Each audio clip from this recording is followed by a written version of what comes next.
Chers camarades, mes salutations. Heureux de vous retrouver une fois de plus sur cette chaîne. Et vous allez remarquer également que j'ai changé récemment le nom de la chaîne. Ce ne sera plus le Patriote, mais ce sera Panafricain 2.0. Et nous débattrons des sujets sensibles et nous essayerons d'éveiller les consciences, surtout les consciences africaines. Aujourd'hui, nous allons nous attaquer à l'Afrique, à ce pays d'Afrique qui s'appelle le Congo. Les analyses, l'Afrique sera désormais le champ de bataille des Occidentaux. La révolution, c'est désormais en Afrique. Vous savez, le bon Dieu, en créant les nations, a pratiquement béni cette belle terre qui est la République démocratique du Congo. Donc la République démocratique du Congo regorge de multitudes de richesses dans son sous-sol, notamment le lithium, le cobalt. Vous savez, la République, la RDC, tout court, dispose de 3% de la production mondiale en cobalt. Et vous savez, le cobalt, c'est cette matière qui entre dans la fabrication des batteries, des voitures électriques, tout ça.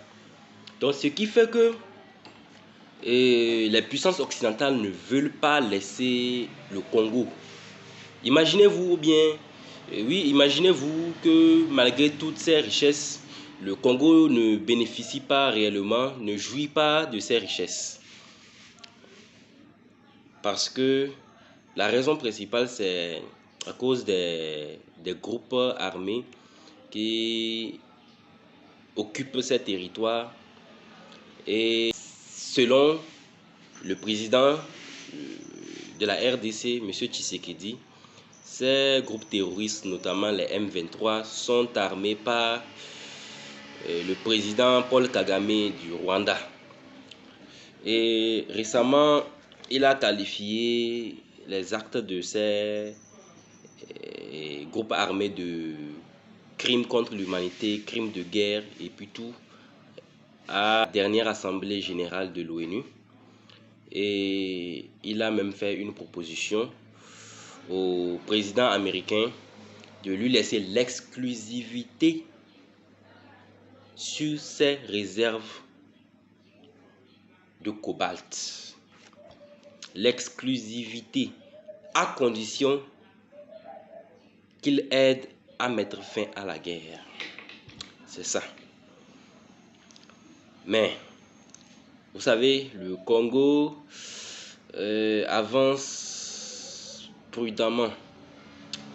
Il a également aussi, il est en affinité avec la Chine. Vous savez, la Chine aussi veut s'imposer en Afrique. Donc il est en affinité avec la Chine. Il veut proposer aussi le même deal. Bon, à peu près le même deal. Parce que vous savez, il veut quand même une garantie, un contrepoids à l'hégémonie, à la suprématie occidentale. Donc, la prochaine bataille, c'est en Afrique. La bataille pour la révolution, c'est en Afrique. Parce que, vous savez, qui détient les réserves rares, les matières rares, contrôlera le monde. Donc, les puissances occidentales se rouillent sur l'Afrique. Bon, ce qui est vraiment bizarre dans tout cela, c'est que malgré tout, la RDC, vous voyez, regardez l'image, la RDC et le Rwanda. La RDC avec beaucoup d'armées, une grande armée qui n'arrive pas à combattre des groupes armés par le Rwanda.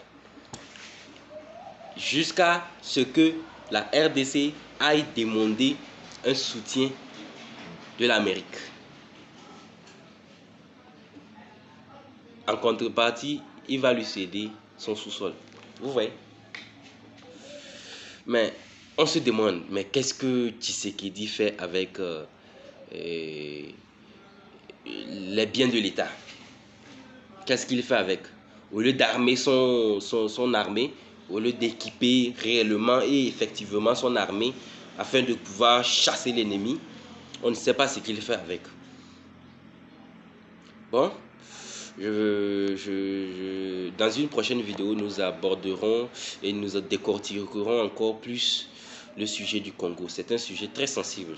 Il y a beaucoup de paramètres et de variables à prendre en compte. Alors, chers dames et messieurs, veuillez partager la vidéo et restez abonnés pour suivre l'actualité afin d'éveiller votre conscience et votre panafricanisme. Donc là, on se dit à bientôt.